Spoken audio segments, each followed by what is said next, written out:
Sigue leyendo Goya.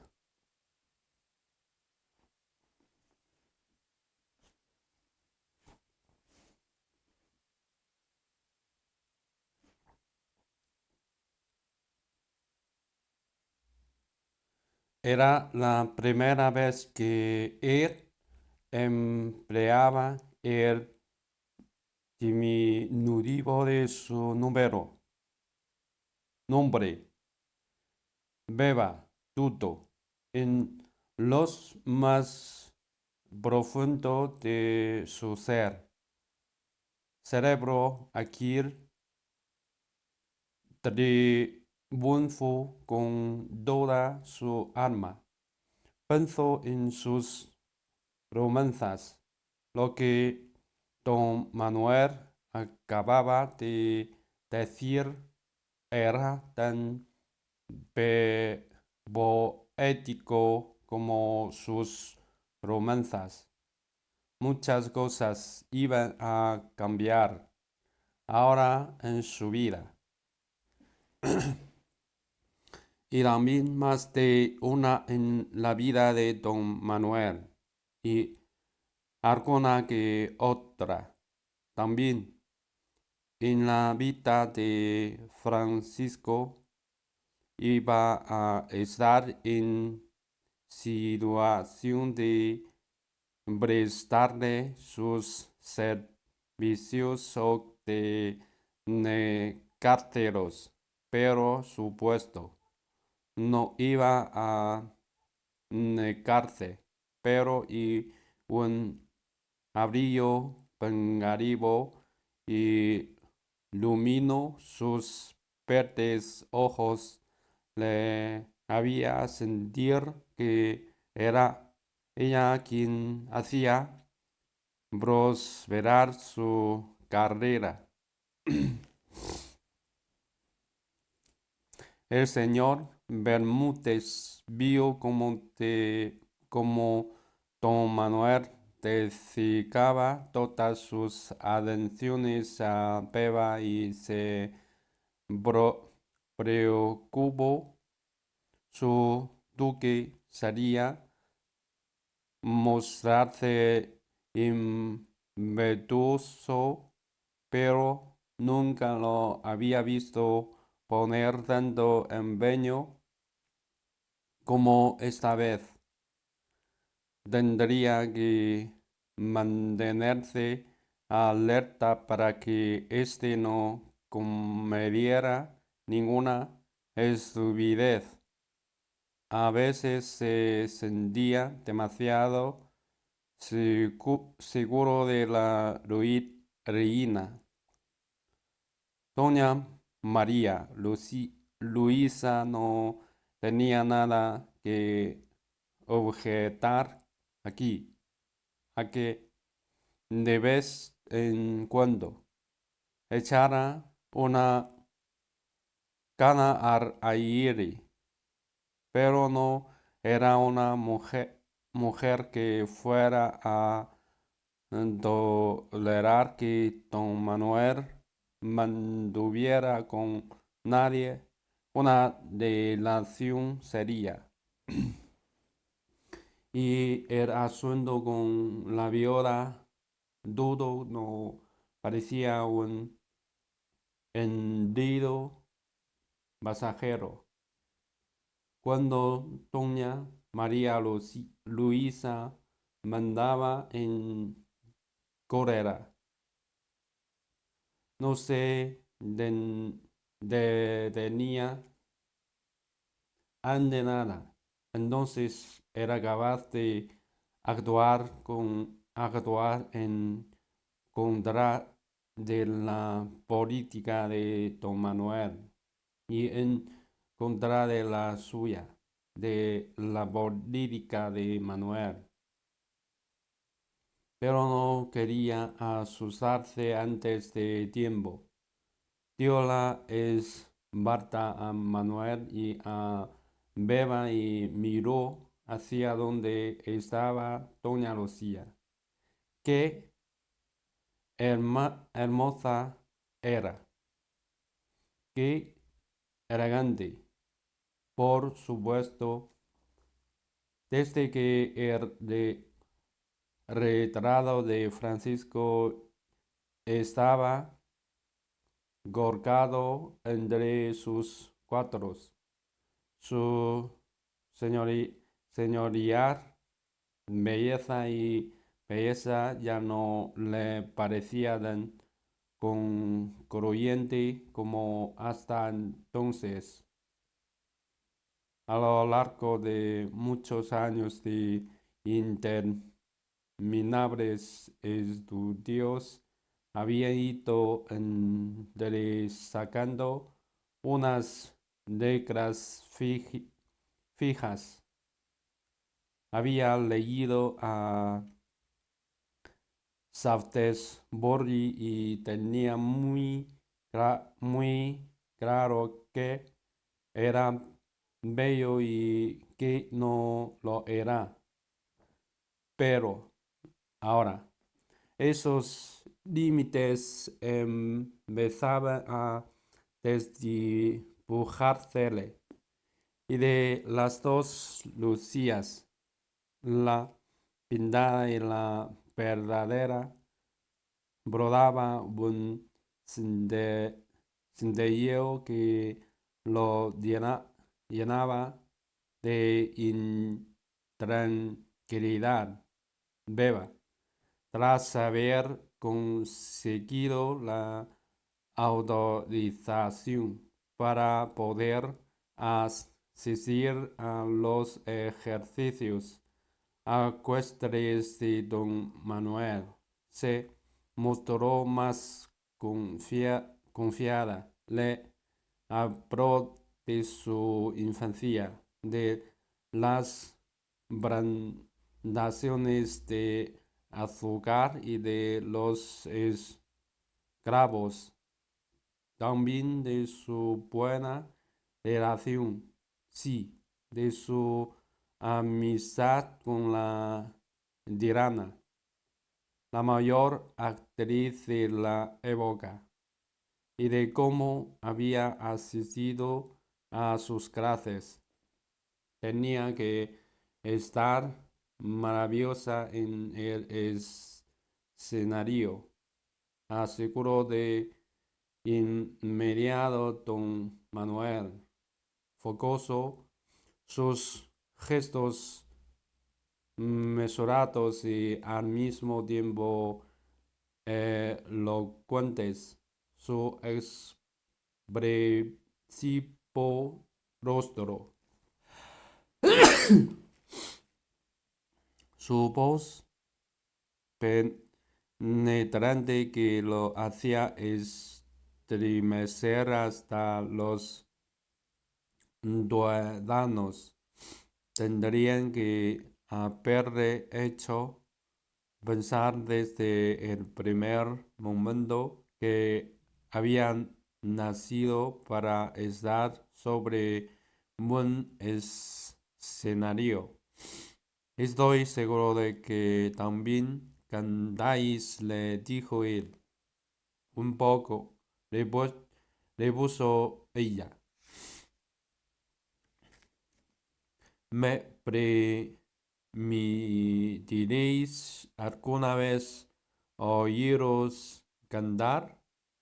Loco él, solo canto para mí, contestó ella.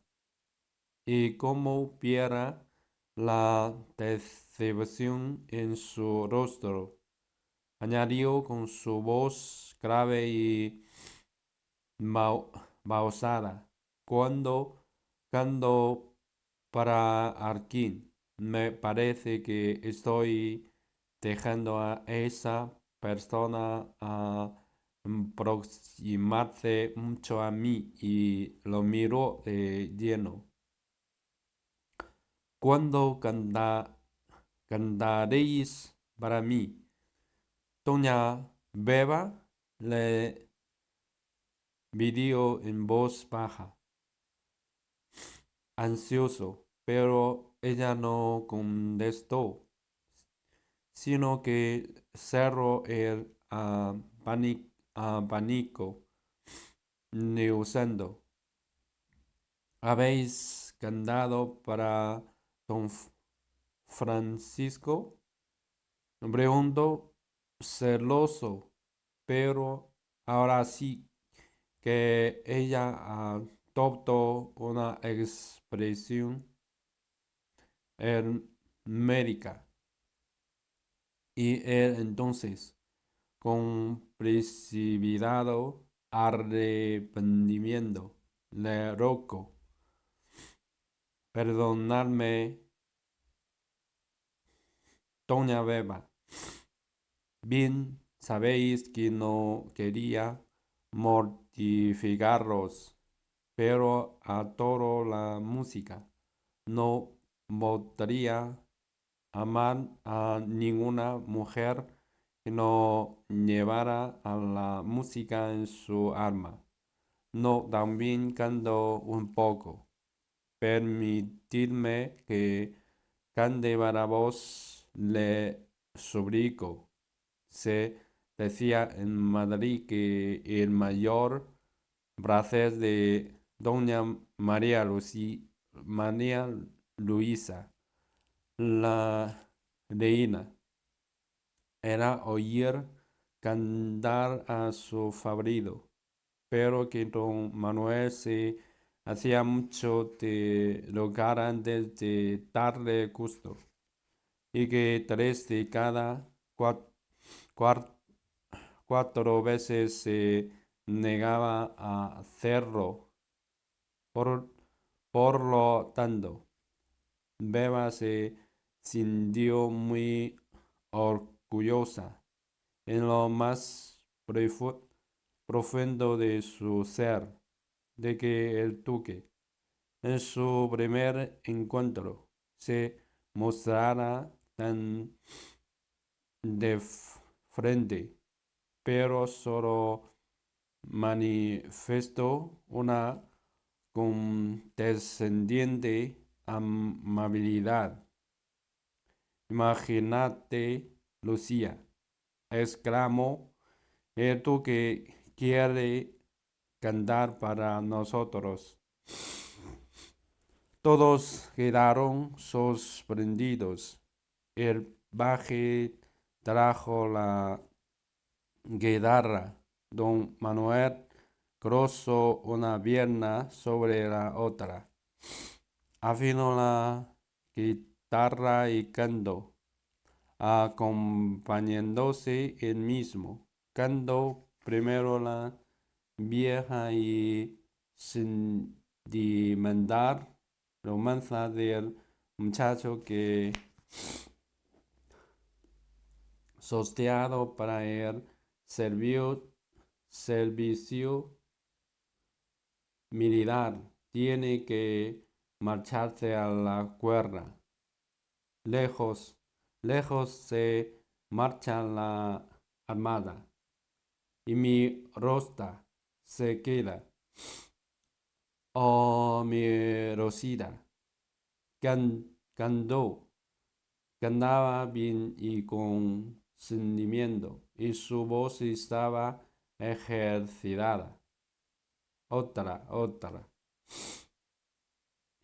Rogaron las damas a las gatas y don Manuel cantó un couplet, una si quería borera que narraba la manera sentimental e irónica en que el torero se había puesto en ridículo en la plaza, de modo que no podía volver a dejarse ver por la gente y no, digamos, ya enfrentarse a los doros. Antes de eso, 200 hermosas y elegantes madrileñas majas perimi- perimetra- pe- perimetras, incluso dos duquesas se habían cegado los ojos por él y ahora podía darse por satisfecho si una muchacha en su pueblo nadar lo dejaba acostarse en su pajar. Todos aplaudieron con fuerza y don Manuel se sintió contento. Dijo la quedará a un lado, pero otra. Le llegaban las demás. El ministro, tu tanto, pero al mismo tiempo deseoso, se declaró dispuesto a interpretar una verdadera tontería, pero para ello necesitaba un acompañante.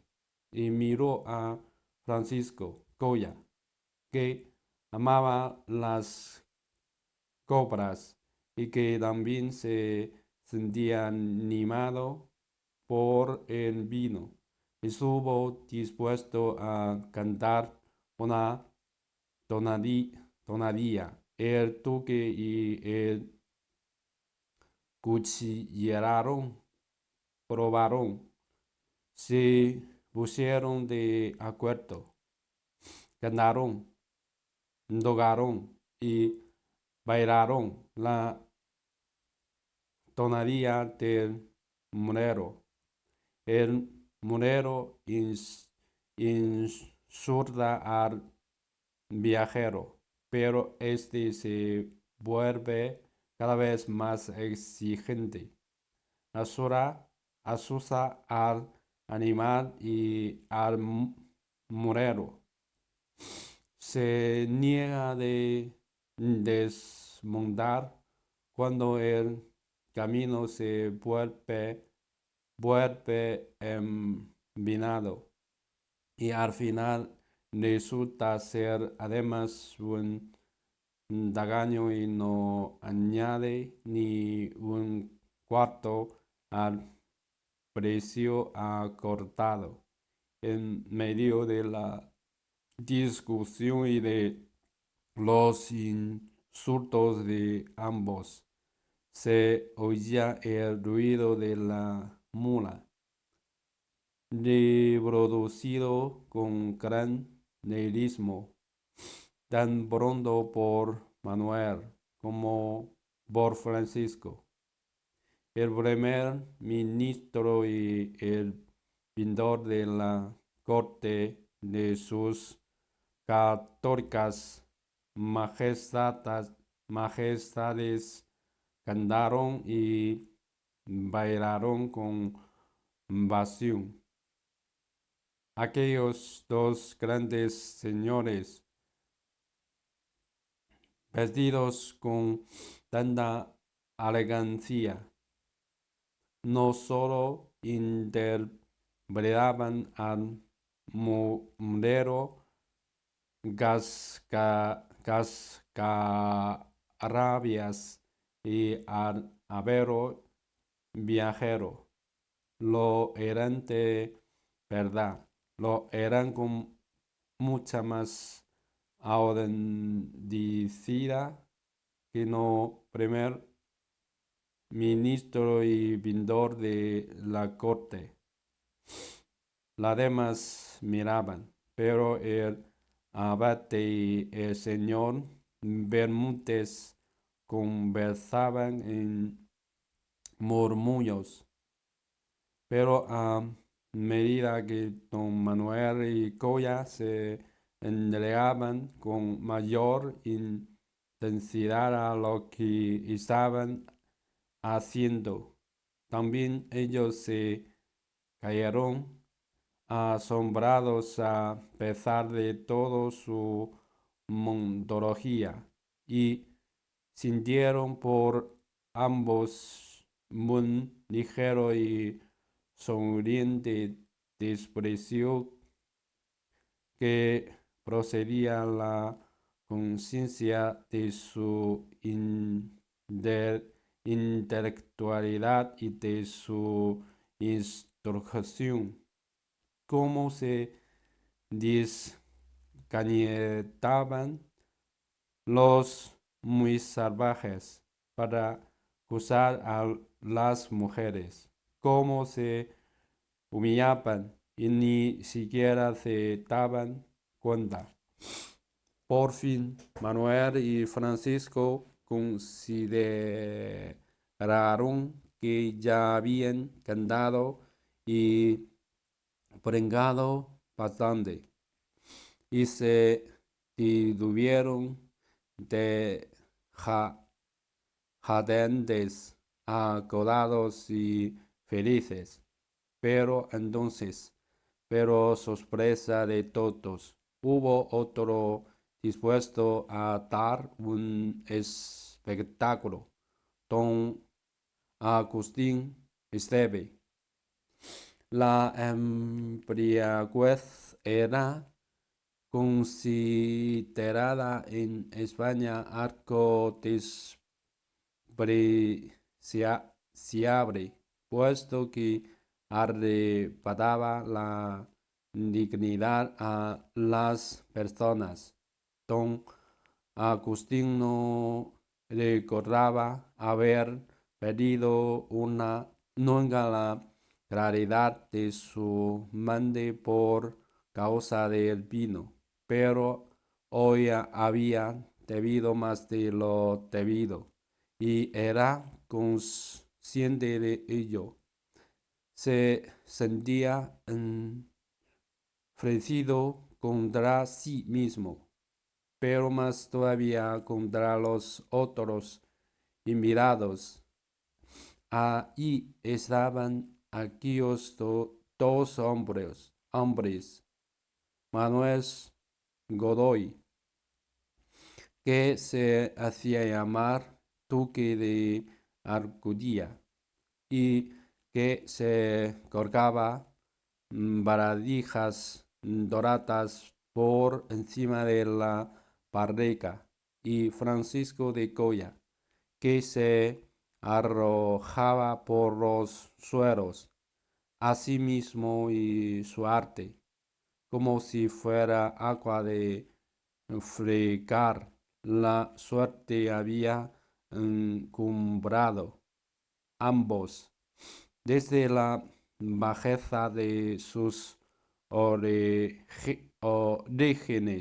a las mayores alturas, y había puesto a su pies todo aquello que hubieran podido soñar: riquezas, poder, respeto, mujeres deseables, y en lugar de mostrarse humildemente agradecidos al cielo y su destino, se ponían en ridículo, aullando y bailando como cerdos degollados en presencia de la mujer más maravillosa del mundo.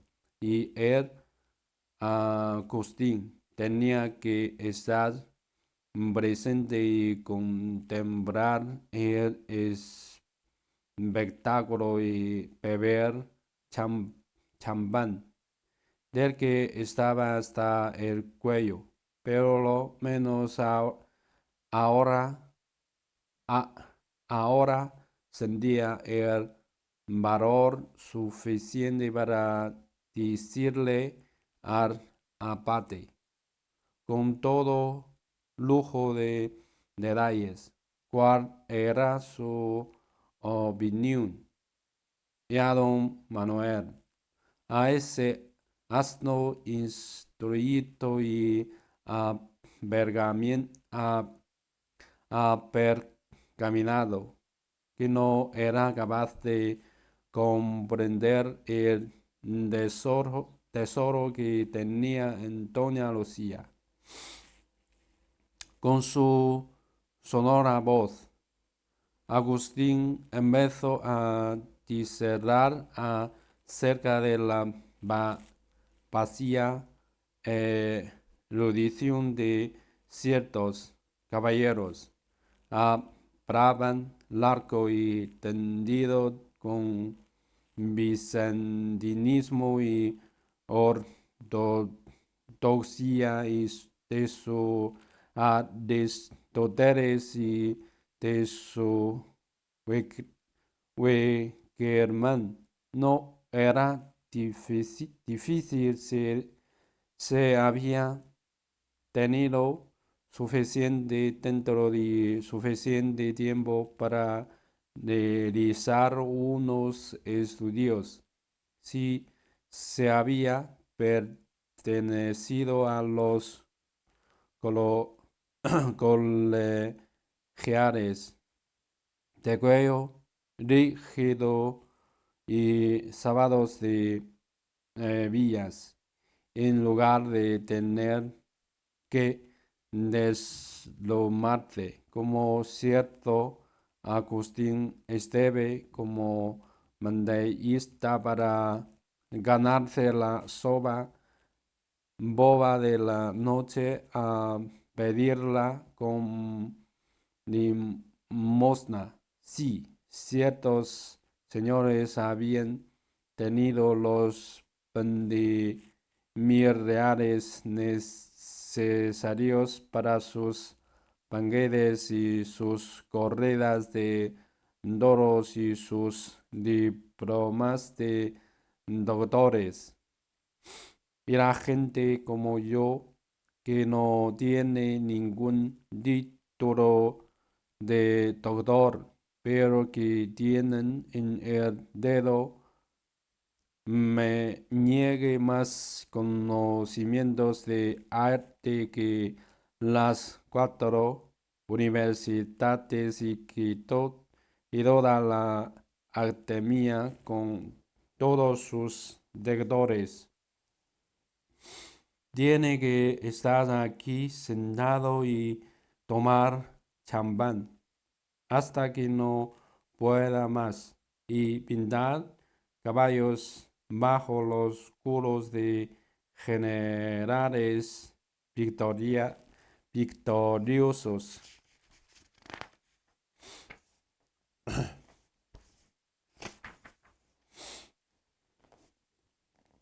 El vaso de vino de Agustín se había porcado y ahora también el gallo como un saco sobre la mesa, desfilando con dificultad. El abade dijo con amabilidad: bien, también nuestro don Agustín ha cantado su tonadía.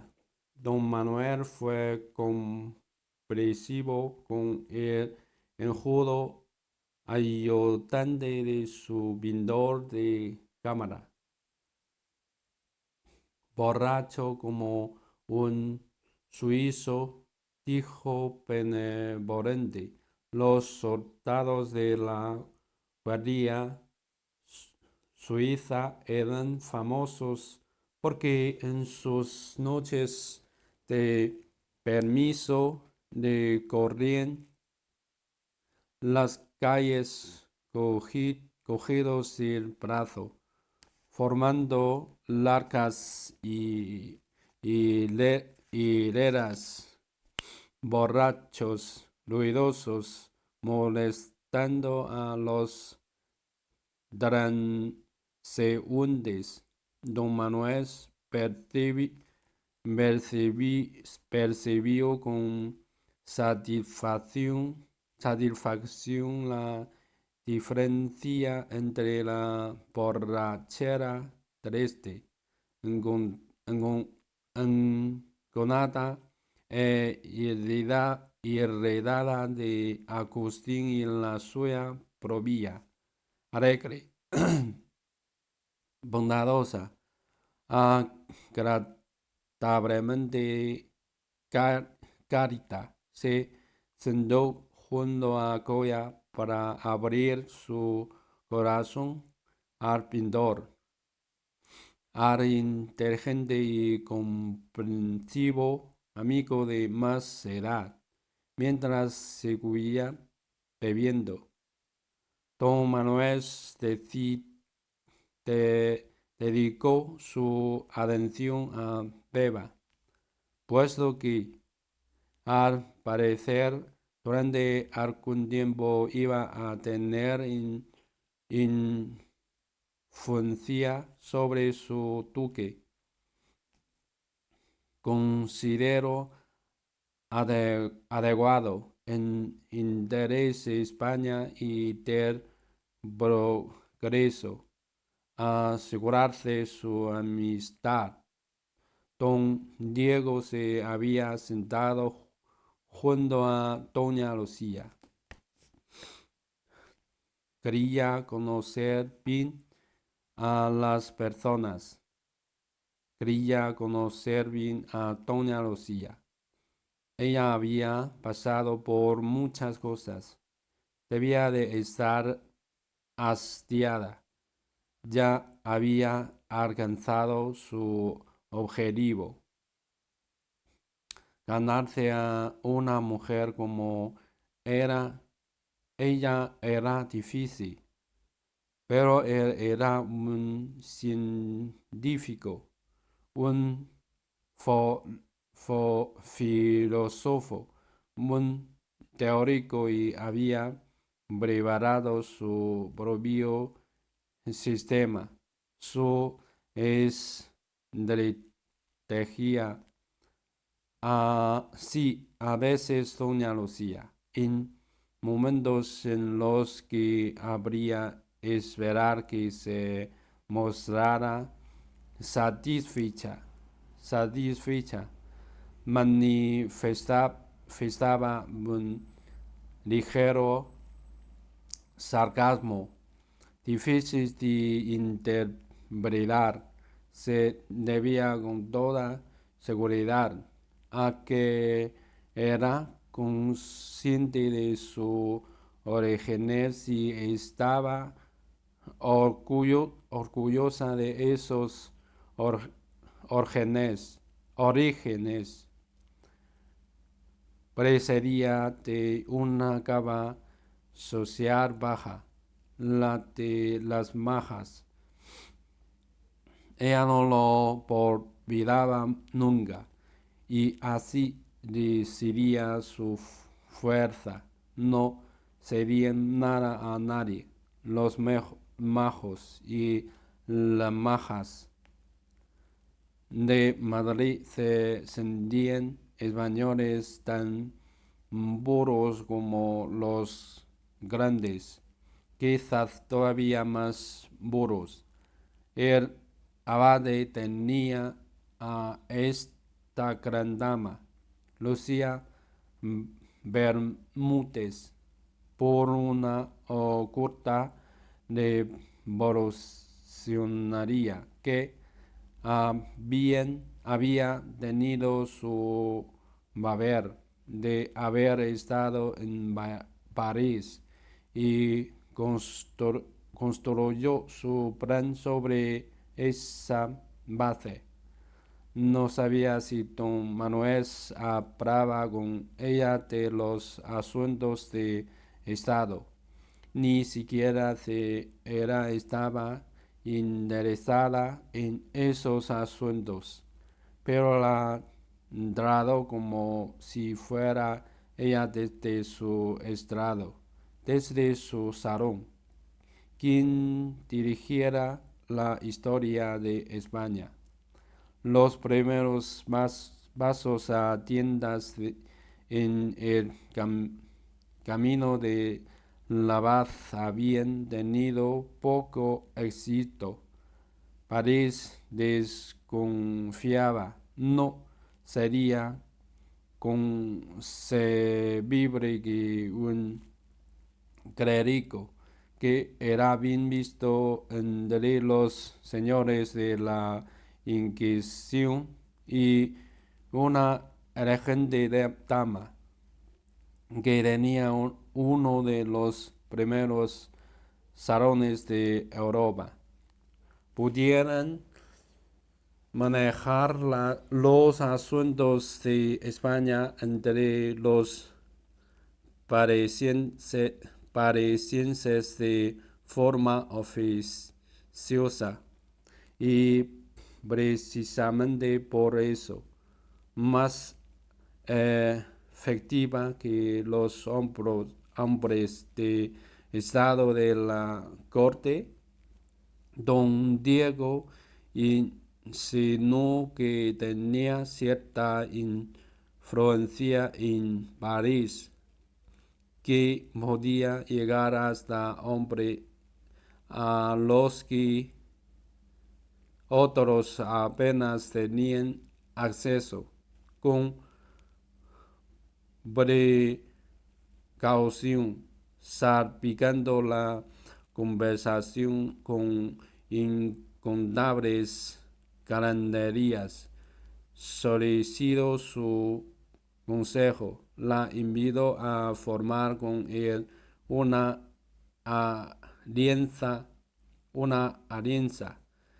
Por supuesto, la astuta Lucía se dio cuenta de que sus objetivos iban más allá de la política, pero a pesar de eso, la refinada dama se sintió halagada por la confianza de aquel caballero